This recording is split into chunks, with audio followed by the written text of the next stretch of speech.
Santo. Amen. Banal at makapangyarihang Diyos, aming amang Yahweh Shaddai, Diyos na may likha ng langit at ng lupa, Diyos na sa amin ay yumayakap, Diyos na sa amin ay lumilingap, pinasasalamatan ka namin, Panginoon, sa oras na ito, sapagkat Ikaw ang Diyos na nagtipon sa amin sa dahong ito. Dalangin namin, Panginoon, sa mga oras po ito, hinihingi po namin sa iyo ang pagbuhos ng iyong banal na Espiritu. Sa aming kalagitnaan, maranasan ka namin muli. At pakinggan at nais namin, Panginoon, na ang bawat salita mo na amin pagninilayan, bigyan niyo po ito ng buhay at kapangyarihan sa mga pusong tataniman. Nawa, Panginoon, ang bawat pusong makakarinig ng iyong mabuting balita, magsilbing matabang lupa, upang ang bawat binhi na matatanim dito'y lalago at tutubo ng marami. Yahweh, sa iyong mga kamay, iniiwan namin ang magaganap sa oras at sa gabing ito. Kaya naman, Panginoon, inaangkin namin ang dakilang pagsama mo, kaya papuri ang parangal at pagsambay patuloy namin ibibigay sa iyo. In Jesus' mighty name we pray. Amen and amen. Thank you, Father, the Son, the Holy Spirit. Amen. Purihin ang Panginoon. Atin pong Ebanghelyo. Medyo mahaba po ito, pero pag ang salita po ng Diyos ang ating binabasa, mahaba rin tayong kinakausap ng ating Diyos. Amen. So ang ating pong Ebanghelyo, mga kapatid, ay mula po sa Ebanghelyo ni San Mateo, Kabanata 5, talata 17 hanggang 37. Matthew chapter 5, verses 17 to 37. Huwag ninyong isiping naparito ako upang sirain ang kautusan o ang mga propeta. Naparito ako hindi upang sirain, kundi upang tuparin ang mga ito. Katotohanang sinasabi ko sa inyo, lilipas ang langit at ang lupa, ngunit kahit isang tuldok o isang kublit sa kautusan ay hindi lilipas sa anumang paraan hanggang matupad ang lahat. Kaya ang sinumang lumabag sa isa sa mga utos na ito, kahit na ang kalit-liitan at ituro sa mga tao ang gayon, ay tatawaging pinakamababa sa paghari ng langit. Ngunit ang sinumang gumaganap at nagtuturong ganapin ito, ay tatawaging dakila sa paghahari ng langit. Sinasabi ko sa inyo, maliban ang inyong katwiran, ay hihigit sa katwiran ng mga guro ng kautusan ng mga Pariseyo, sa anumang paraan ay hindi kayo makapapasok sa paghahari ng langit. Narinig ninyong sinabi nila noong unang panahon, huwag kang papatay. Ang sino mang pumatay ay mapapasapanganib sa paghatol. Ngunit sinasabi ko sa inyo na ang sino mang nagagalit sa kanyang kapatid nang walang dahilan ay mapapasanganib ng kahatulan. Ang sino mang magsabi sa kanyang kapatid, hangal ka, siya ay mapapasapanganib sa Sanhedrin. Ngunit ang sino mang magsabi wala kang kabuluhan, siya ay mapapasanganib sa apoy ng impyerno. Kaya nga kapag ikaw ay magdala ng iyong kaloob sa dambana at doon ay maalaala mo na ang iyong kapatid ay may laban sa iyo, iwan mo roon sa harap ng dambana ang iyong kaloob. Lumakad ka at makipagkasundo ka muna sa iyong kapatid. Pagkatapos ay bumalik ka at maghandog ng iyong kaloob. Makipagkasundo ka muna sa nagsasakdal sa iyo habang ikaw ay kasama niya sa daan. Kung hindi ay baka ibigay ka ng nagsasakdal sa iyo sa hukom at ibigay ka naman ng hukom sa opisyal at ipabalanggo ka. Katotohanan ang sinasabi ko sa inyo, sa anumang paraan ay hindi makakalabas doon hanggat hindi mo nababayaran ang huling sentimo. Narinig ninyo sinabi nila noong unang panahon, huwag kang mangalunya. Ngunit sinasabi ko sa inyo, ang sino man tumingin sa isang babae na may masamang pagnanasa sa kanya ay nagkakasala ng pangangalunya sa kanilang puso. Kaya nga kapag ang iyong kanang mata ay makapagpatisod sa iyo, dukutin mo ito at itapon. Makabubuti pa na mawala ang isa sa mga sangkap ng iyong katawan kaysa mabulit sa impyerno ang iyong buong katawan. Kapag ang iyong kanang kamay ay makapagpatisod sa iyo, putulin mo ito at iyong itapon. Makabubuti pa na wala ang isa sa mga sangkap ng iyong katawan kaysa mabulit sa impyerno ang iyong katawan. Sinabi rin naman ng sinumang lalaking magpalaya sa kanyang asawa ay bigyan niya siya ng kasulatan ng paghiwalay.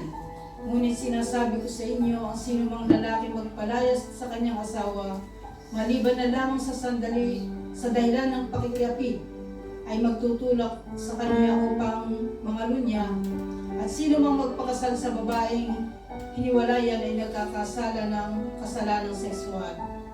Narinig ninyong muli na sinabi noong unang panahon, huwag kang manumpa ng walang katotohanan, kundi tuparin mo ang sinumpaan mo sa Panginoon.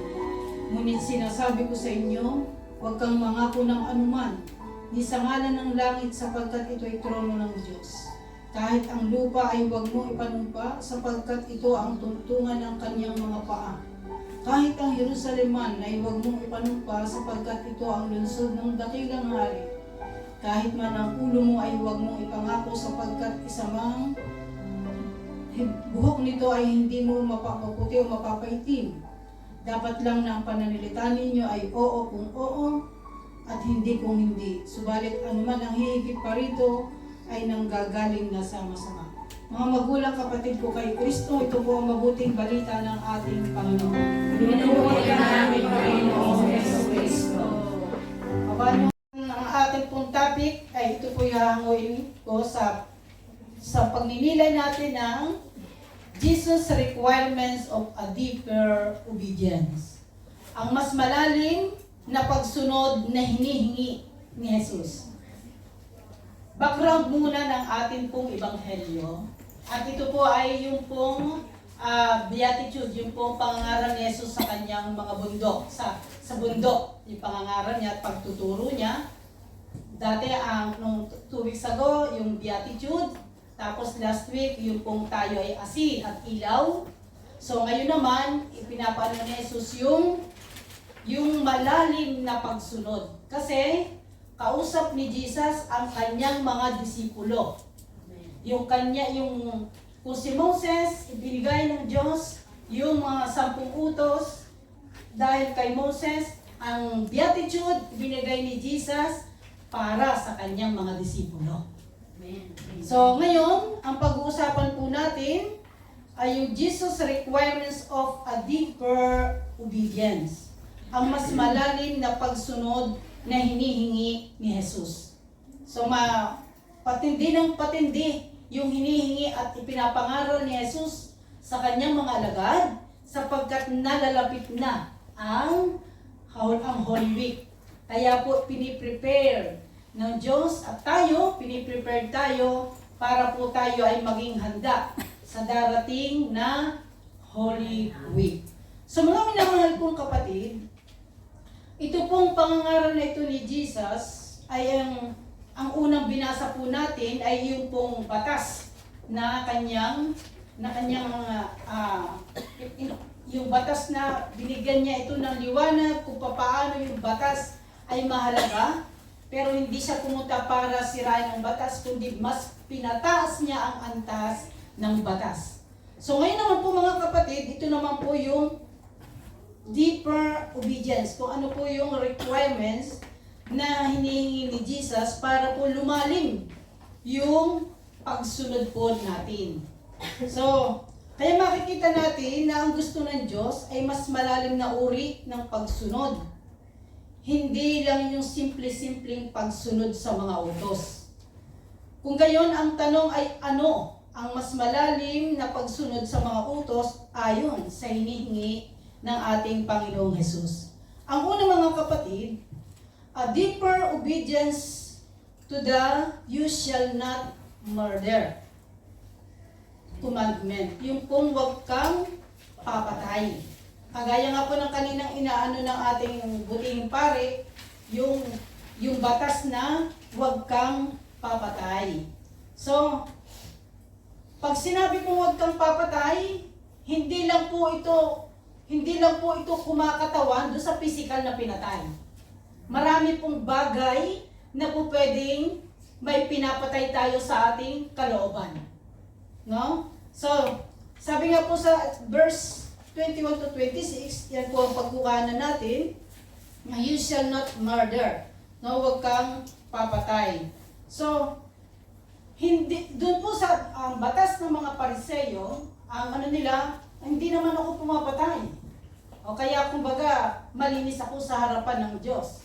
Kaya subalit, hindi yun ang mas yung batas na binigay ng mga pinapangaral ng mga Pariseyo, mas binigyan ni Jesus ito ng magandang katatayuan. So, to refrain from murder is not enough. The spirit of anger and revenge that leads to murder must be removed from the heart. So, kailangan po yung hindi ito manatili sa ating puso't isipan. Yung espiritu ng galit, yung espiritu ng paghiganti, ito po ay nagdudulot ng pagpatay. So, kailangan po ito ay ating alisin. Ngayon, kung tayo po ay mayroong galit, kung mayroong tayong sama ng loob, kung mayroong tayong mga dumi ang ating puso, tayo po ay nadoon sa pagpatay. Ano po ang ating pinapatay dito? Pinapatay mo ang pag-ibig ng Diyos sa puso mo. Amen. So kapag po tayo mayroong ganung damdamin, na doon po tayo sa ano na yun na meron tayong pinapatay. Sabi nga po sa Matthew 15 verse 19, sapagkat sa puso nang gagaling ang masasamang isipan, pagpatay, pangangalunya, pakikiapid, pagnanakaw, pagsaksi sa kasinungalingan at paninirang puri. Ito pong mga bagay na ito, mga kapatid, ay sa puso lahat ng gagaling. Kapag po tayo ay mayroong masamang isipan, pumupunta po yan sa puso. Nagtuturo po ito ng pagpatay, nagtuturo ito ng pangangalunya, nagtuturo ito ng pakikiapid, nagtuturo ito ng pagnanakaw, nagtuturo ito sa pagsaksi ng kasinungalingan at paninirang puri. Kapag ang atin pong puso ay mayroon itong hindi ito malinis at hindi ito pure, dito po pumapasok yung mga kasalanan ito. So kaya nga ito yung hinihingi at itinuturo ni Jesus sa kanyang mga disipulo na yung kanyang utos na huwag kang papatay, huwag kang magsisinungaling, yung sa isipan mo pa lamang ay masama na yung iniisip mo. Bago ka kasi makagawa ng pagpatay, dumaan muna ito sa isip mo. At kapag ito'y nasa isip mo, nagpunta ito sa nagpupuyos yung kalooban mo. At pagka yung kalooban mo yung nagpupuyos siya, susunod ang aksyon. Amen? Amen. So, yun po yung pagpatay natin doon sa mabubuting ibinibigay ng Diyos sa ating pagkatao. So, ang sentro ng atin pong pinag-uusapan, yung deeper obedience, ay nagmumula po ito lahat sa puso. Sa puso ng mga tao, ng kanyang disipulo. At sa atin po, tayo ngayon din ang pinapangaralan ng ating Panginoon. Katulad din po ito mga kapatid ng parang apoy, no? Hindi agad nagsisimula sa malaking sunog, nagsisimula sa maliit na tibalsik o spark lang siya. Kapag hindi ito naapula o kapag hindi ito napigil, lalakas ang apoy at makakasunog ng bahay. Amen po? Amen. Ganito rin ang galit. Ang galit maliit lang sa simula, pero kapag inalagaan, sisira ng relasyon. Amen. Kapag ikaw ay mayroong galit sa iyong kapwa, sa iyong asawa, sa iyong numpianan, sa iyong kaibigan, sa iyong coordinator, sa iyong council, sa aming preacher, sa lahat, di po ba? Lahat. Lahat, di po ba? Nangyayari po yan mga kapatid. Amen. Nangyayari po yan kasi yun po yung realidad na kasi ang salita po ng Diyos ay salamin. So nakikita po natin yung ating katatayuan sa harapan ng ating Diyos. So kapag ang relasyon ng magkapatid, ng magkaibigan, ng kapatiran, ng magulang sa anak, ng bianan, ng mag-asawa, kapag po ito ay pinasok ng masamang espiritu at ang puso at isipan mo'y pinasok ng masasama dahil mayroong hindi ayos. Ano po hindi ayos? Hindi ayos ang puso. Amen? Amen. Sapagkat pinapatay ng galit ang pag-ibig ng Diyos sa puso ng tao. Amen. Kaya, inaano na huwag kayong papatay. Yun ay yung utos na yun. Kumbaga, noong sa mga Pariseyo, literal, yung kanilang pagkakaunawa. Pero kay Jesus, iba. Kay Jesus, yung pagkatao mismo ng tao. Yung kanyang pagiging Diyos, kung bakit sa dinala ng Ama, kaya niya nagdala siya ng kanyang utos, yung mapapalad, kasi dumating siya. Siya yung nagbigay ng utos dahil siya yung mayroong dalang ng kaligtasang magliligtas sa mga tao.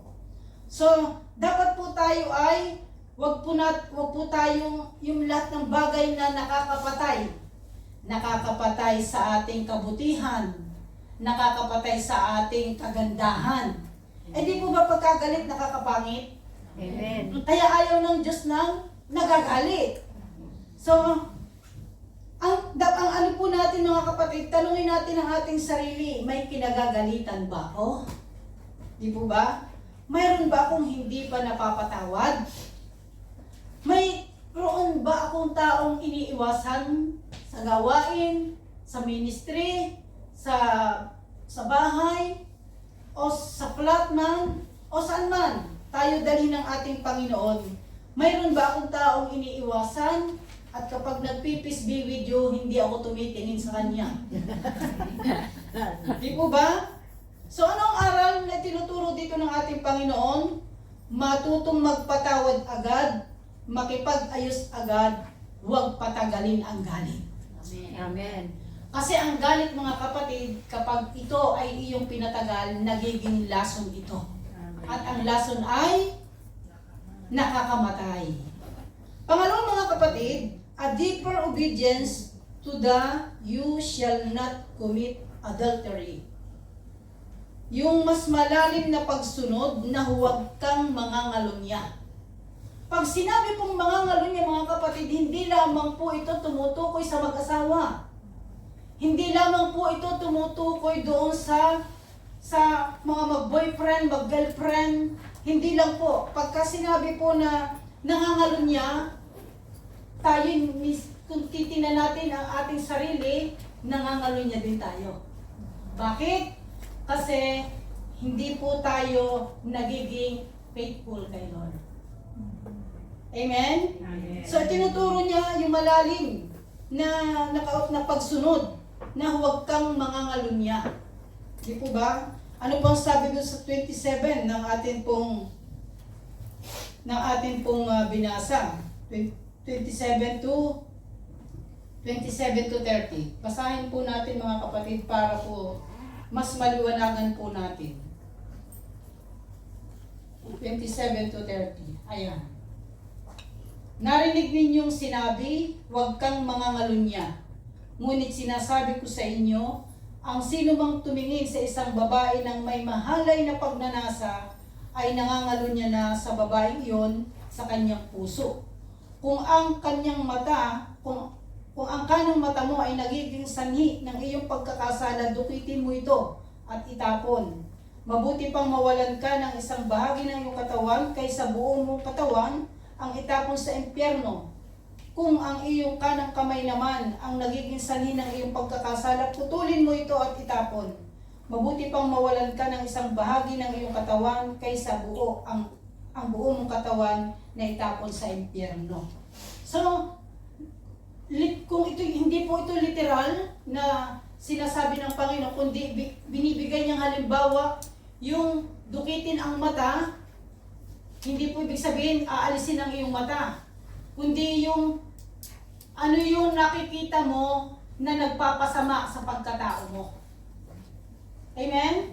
Ano yung anong nagiging nakikita mo doon sa nakikita mo? Ano yung nakikita mo doon sa nakikita mo?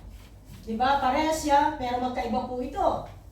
Ano yung kapahulugan mo doon sa nakikita mo? Ito ba ay mabuti, nakakabuti, o nakakasama sa iyo? Kasi kapag po tayo nakakita, minsan umaano na agad yung ating isip. Ang layo ng inaabot ng ating isip. So doon tayo nagkakaroon ng pagkakasala. So pag sinabing dukitin ang mata mo, iiwas mo sa masama. Di po ba? Halimbawa, mahilig ka sa machong kagaya ni Brother Ay. Ay alam mo naman na hindi ka na po pwede at hindi na rin sa pwede. Basta sabihin mo hanggang tingin ka na lang. Amen? So, dukitin yung mata doon sa pag-iisip ng masama. So, putulin ang kamay. Kung itong kamay na ito ay nakakapanakit sa alaga. Kung itong kamay na ito ay nagdadamot. Kung itong kamay na ito ay namamalo. Kung itong kamay na ito ay ginagamit mong pansampal doon sa tao kaaway mo. So, putulin mo ito. Putulin yung ginagawang masama ng kamay mo. Kukuha ko ng sibuyas, dadalhin doon sa kukuha ako ng dadalhin. Hindi naman alam ni bayad naman ito, gano'n. Dadalhin ang kamay. Pero sabi ng Panginoon, hindi pa rin tama yan. Hindi po ba? So, dati, okay na sa akin din, nagkakagawa rin ako nun, pero nung nag-aaral ako, ay hindi. Mali. Hindi po ba? So, ito kagandahan mga kapatid kapag ka nauunawaan natin ang salita ng Diyos na itatama natin ang ating kalooban. Amen. Amen? Amen. So hindi po sapat yung mga kapatid yung ikaw ay basta na lamang ikaw makapagsalita, basta na lamang ikaw makagawa, basta wala kang pakialam sa iyong kapwa. So kapag po tayo may ganitong pag-iisip at kalooban, mayroong hindi tama sa ating puso. Amen? So lahat ito sumisentro mga kapatid sa ating puso. Kaya kumbaga nililinis ng Panginoon, pinapangaral ng Panginoon sa kanyang mga disipulo na dapat po tayo ay magkaroon ng malinis na puso. So, kailangan po tayo ay mas malalim na pagsunod sa huwag kang mangangalunya. No? Narinig niyo sinabi, huwag kang mangangalunya. Kapag ikaw ay nagsabi na maglilingkod ako kay Lord, kahit na ikaw ay pinagtitismisan, maglingkod ka pa rin. Amen. Di po ba? Kahit ikaw ay hindi pinapansin ng iyong coordinator o ng iyong leader, maglingkod ka pa rin. Amen. Kapag ka lagi kang napapagalitan, huwag itong maging dahilan ng iyong pagkawala sapagkat inaayos ng Panginoon ang ating isip at kalooban. Kapag ayos ang ating kalooban at alam natin kung bakit tayo naglilingkod, kung bakit tayo naandito sa simbahan, kung bakit tayo na dito sa ganitong community, kasi mayroon tayong hangaring makilala ang ating Diyos na buhay. Amen. Palakpakan po natin ang Panginoon. The temptation to commit adultery must be cut at the very source, which is the heart, no matter what the cause will be. So, kailangan po putulin doon sa ating puso. Putulin sa ating puso yung mga madudumi. Yung pag halimbawa ikaw ay pinuprobok, halimbawa ikaw ay pinararatangan, nagagalit tayo, di po ba? Pero kapag ka lumapit ka sa Diyos, Lord, i-lead mo ako. Hindi tama itong nararamdaman ko, gusto ko ayusin mo ang puso ko. Kasi kapag marumi ang ating puso mga kapatid, hindi makapanahan ang Diyos. At ang Diyos ay pag-ibig. So dapat po mga kapatid, yung mas malalim sa pagsunod na huwag kang mangangalunya. Kailangan po tayo ay maging tapat sa Diyos. hinihingi ng ating Panginoon, maging tapat ka sa iyong kapwa, maging tapat ka sa iyong magulang, maging tapat ka sa iyong anak, maging tapat ka sa iyong kausap.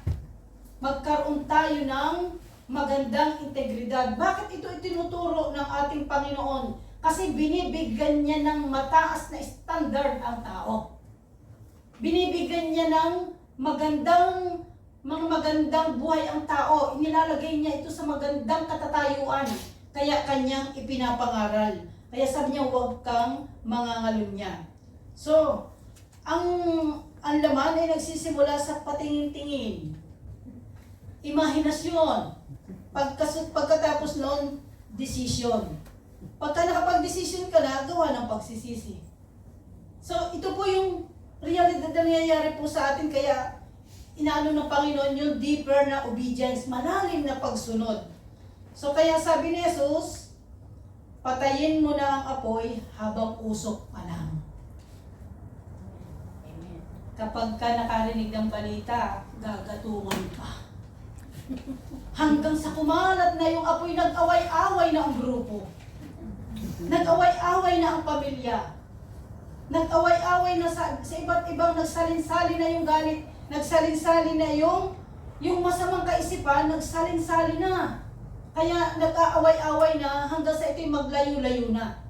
Pero kapag mayroong Espiritu ng Diyos at mayroong salita ng Diyos at may mga taong lumalapit sa Diyos, humihingi ng gabay at patnubay sa ating Panginoon, ang wasak ay aayusin ng ating Panginoon. Amen. Number 3, mga kapatid, a deeper obedience to the commandment about divorce. Yan. Kasi po nung unang panahon, ang paghihiwalay ay ina-allowed nila basta lang may kasulatan. Pero ito ay inabuso. Kaya naman, dumating naman si Jesus, inano niya yung malalim na pagsunod about doon sa paghihiwalay. Hiwalay ang Dicolor sa puti. Hiwalay ang Batangas sa Pangasinan. Di po ba nangyayari yung ganon? Hiwalay. So mga kapatid, yung divorce na sinasabi dito, hindi lang naman po ito doon sa mag-asawa. Bagamat ito po yung nasa batas, pero pag ito po ini-apply natin, tayo din po minsan ay nangangako, pero tayo ay napapako. Amen? So, maglilingkod ako, Lord. My pledge of love cannot be broken. Ay, ito mga awitin mo. No, ikaw ay naglilingkod, mausok na mausok ka. Nung dumadating kang sa matitinding pagsubok, galit na galit ka na sa ministry. Di po ba? So, humihiwalay ka. Nakikipag-divorce ka doon sa iyong pakikipag-ugnayan sa ating Panginoon. So, mga minamahal kong kapatid, sabi nga po sa verse 31 ng ating pong binasa, sinabi rin naman kapag makikipaghiwalay ang isang lalaki sa kanyang asawa, ito'y dapat niyang bigyan ng kasulatan ng paghiwalay. Ngunit sinasabi ko sa inyo, kapag nakapaghiwalay ang isang lalaki sa kanyang asawa, maliban kung ito ay nakikiapid, itinutulak niya ang kanyang asawa sa pangangalunya. At sino mang makapag-asawa sa babaeng hiwalayan ay nagkakasala rin ng pangangalunya. So kaya siguro ako hindi na nag-asawa eh. Amen? Kasi hindi kasi madali ang buhay may asawa. So siguro talagang ito lamang ang panawagan sa akin ng Panginoon. So mga minamahal kong kapatid, nung panahon ni Moises, pwedeng magbigay ng certificate of divorce. Nung panahon ni Moses, ang problema inabuso. Marami ng dahilan kapag ayaw na sa asawa. Parang pag ayaw na, hiwalay na, kaya naging cheap ang marriage. No? Para bang baliwala lang sa kanila yung pag-aasawa. So kaya ito ay kanilang gumagawa sila ng kasulatan para sa kanilang paghihiwalay. Sobra naman gusto nila makarami. No? Pero divorce or separation is not the immediate and ultimate solution to the problem in the world of marriage, and it is never God's best to husband and wife. We must not commit sexual immorality or extramarital affairs. So ano po yung iba't ibang yung humiwalay ka doon sa mga maling relasyon. Amen? Humiwalay ka doon sa ang babae para sa lalaki at ang lalaki para sa babae. Pero ngayon, kung sino-sino na lang. Kasi yun ang mundo. Yun ang mundo ang niyang takbo ngayon. Ngayon, kaya ipinapangaral ni Jesus, iniaalis ni Jesus ang tao doon sa takbo ng mundo. Kapag gusto ng Panginoon, nagbibigay siya ng utos para ito, anak, ang sundin mo, para hindi ka magaya doon sa takbo ng mundong magulo. Kasi gusto ng Diyos ilagay ka doon, i-separate ka. Kapag po tayo isineperate ng ating Panginoon, ibig sabihin, mayroon siyang magandang plano sa buhay natin. Amen. Amen? So, nung panahon ni Moises, sa Matthew chapter 19, verse 7 to 8, tinanong siya ng mga Pariseo, bakit iniuutos ni Moises na bigyan ng lalaki ang kanyang asawa ng kasulatan sa paghihiwalay? Bago hiwalayan yon. Yun ang tanong nila. Ito naman ang sagot ni Jesus. Dahil sa katigasan ng inyong ulo, kaya pinahintulot ni Moises na hiwalayan ninyo ang inyong asawa. Subalit, hindi ganun pa sa simula. So, pagka po ipinipilit mo yung gusto mo, na doon yung binibigay na lang sa'yo, kasi yun ang gusto mo eh. Pinipilit mo. Kaya kapag ipinilit mo yung gusto mo, dapat handa ka doon sa magiging bunga ng pinili mo. Humiwalay ka doon sa presensya ng Panginoon. At ano yung divorce na tingnan niyo yung alibugang anak? Humiwalay siya doon sa grasya ng kanyang ama. Kasi pumagkalayo-layo.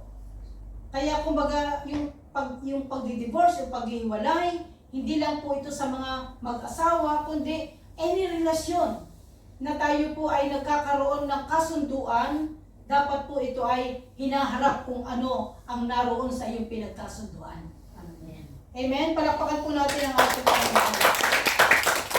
Kasi hindi po talaga madali. Ano?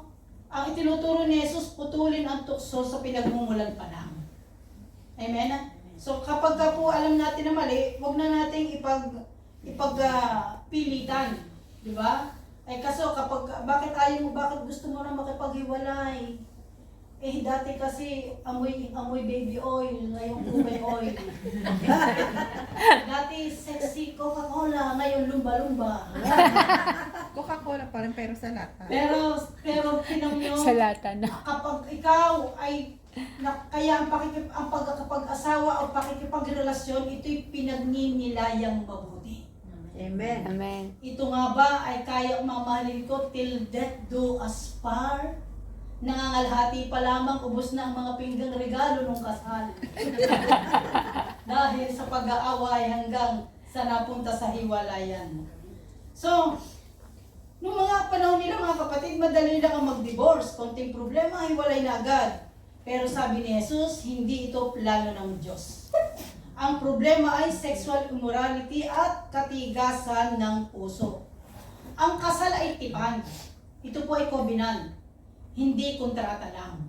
Pero marami yung matitigas ang ulo, ginagawa kontrata lang. Pagka ayaw na, wala na akong damdamin sa kanya. Wala na akong nararamdaman. Kasi nga may nararamdaman ka ng iba. Kasi nakakita ka na ng mas maganda. Na akala mo, langit ang buhay mo. Ito, masaya ko dito. Iiwanan ko na yung dati kong kasama.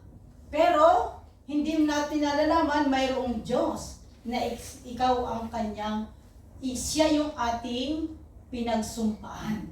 Amen. Amen? Kaya, my pledge of love cannot be broken. Di po ba? So kapag po, para din po yan, kapag parang basag na plato, kapag nabasag na, pwede pang ayusin, pero may marka na. Amen. Di po ba? Mas mabuting ingatan kaysa sirain at ayusin pa. Amen? Amen. Kaya kung ang relasyon ay nagkakaroon ng problema, ayusin. Ano ang gagawin? Unang-unang manalangin. Pangalawa, lumapit ka dun sa taong magbibigay sa iyo ng liwanag. Amen? Lumapit ka dun sa taong mapapagkatiwalaan mo ng problema mong dinadala.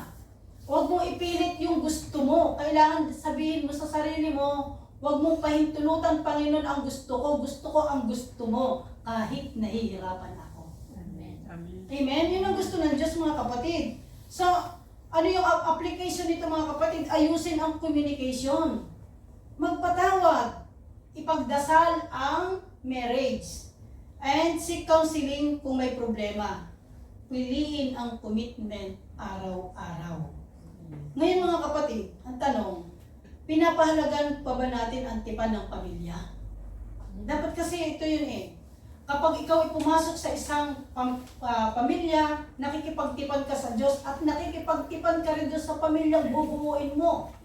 At kapag ito ay sinira mo, ikaw ang dahilan ng pagkawasak nito. Malaki itong pananagutan natin sa ating Panginoon. So pang-apat, mga kapatid, a deeper obedience sa do not break your oath. Yan. Do not break your oath, mga kapatid.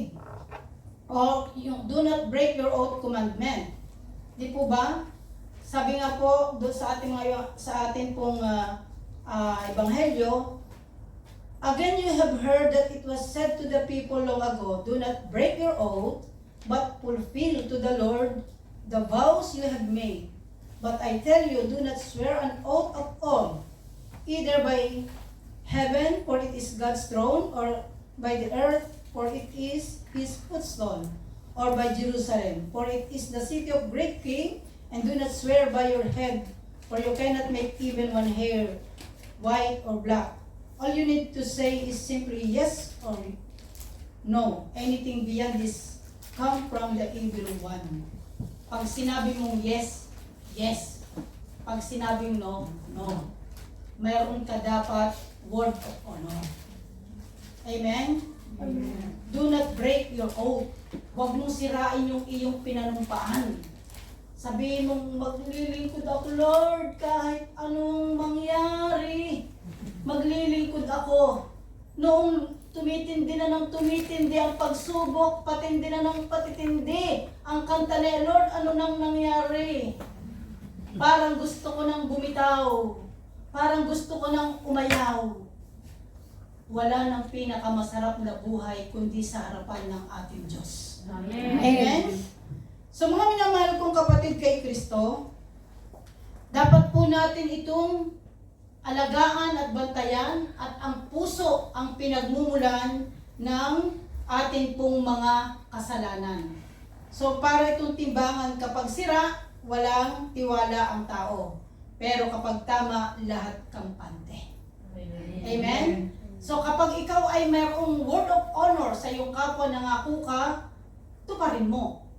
Para panghawa yung salitang binitawan mo, nagpapataas ng pagkatao mo.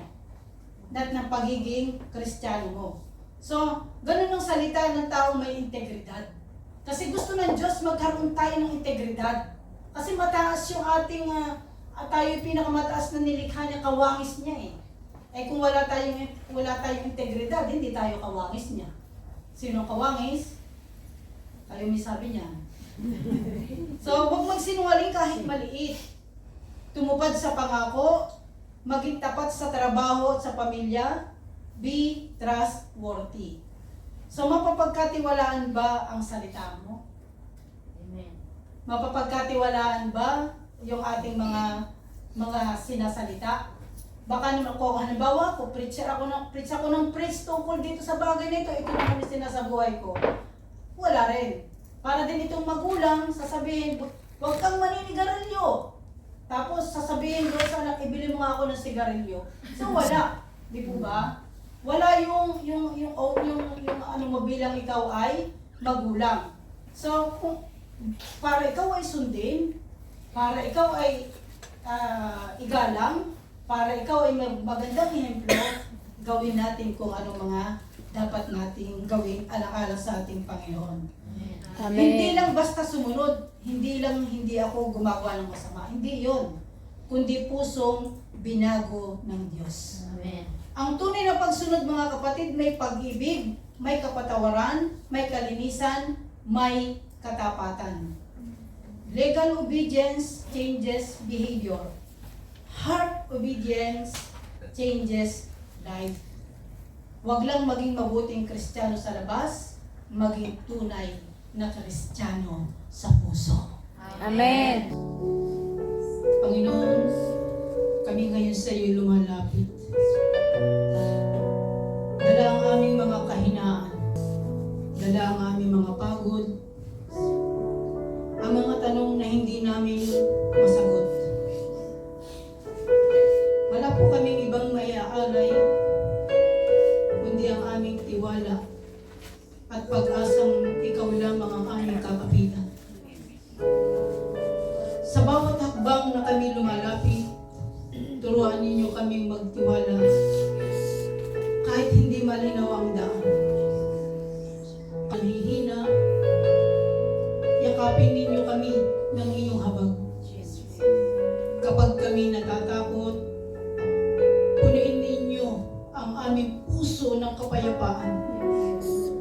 Panginoon, tulad ng mga taong humipo sa laylayan ng iyong kasutan, naniniwala akong sapat ang inyong presensya upang kami mapanumbalik.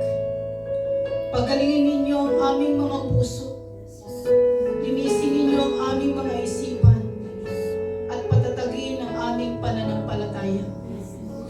Sa paglapit namin sa inyo, Panginoon, nawa matagpuan namin ang kagalingan tanging ikaw lamang ang makakapagbigay. Panginoon, sa gabing ito, bagong puso ang hiling namin sa iyo. Bagong pag-asa, bagong paningin, bagong pananaw. Sa aming Panginoong paglapit sa iyo, hiling at dalangin na kami patuloy mong iingatan at gagabayan.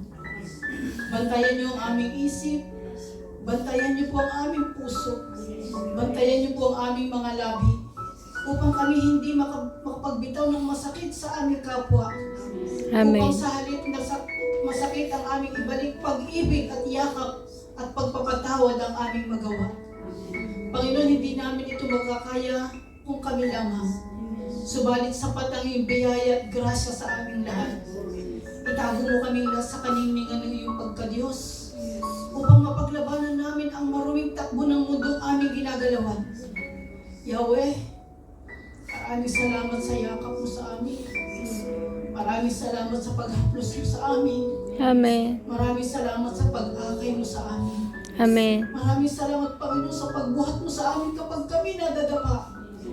Maraming salamat, Panginoon, na kahit minsan kami gusto nang tumalikod pero hindi mo kami sinusukuan. Maraming salamat, Panginoon, kasi hindi ka katulad namin na kapag kami nagagalit, gusto namin mawala ang aming kapwa. Pero ikaw, pag kami nagkakasala, pag sobrang alat na namin, hindi mo kami isinusuka. Bagkus, anong ginagawa mo? Pilit mo kami niyayakap at itinataboy sa iyong kubasan. Yahweh, patuloy mo kaming ingatan at gabayan, pagpalain. At patuloy namin itinataas sa iyo, Panginoon, ang Friday group na ito, Panginoon. Dito sa lugar ng Olvo. Itinataas ko po sa iyo ang mga core group. Sina Sister Estelita, si Sister Rosita, at si Sister si Sister Leng, Panginoon. Lord, kayo po ang Diyos na pumilit humirang sa kanila.